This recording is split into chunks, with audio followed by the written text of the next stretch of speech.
Lea, ano yung detalye nitong ipinataw na dismissal kay De Castro?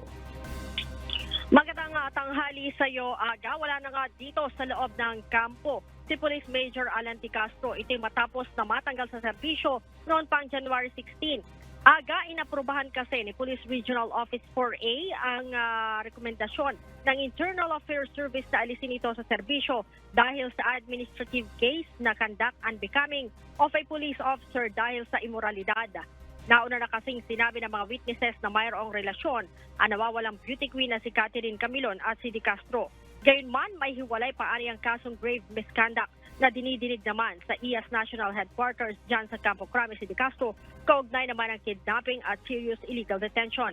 Ang administrative case, Aga, ay bukod pa sa criminal case na kidnapping at serious illegal detention din na gumugulong na sa Batangas Prosecutor's Office.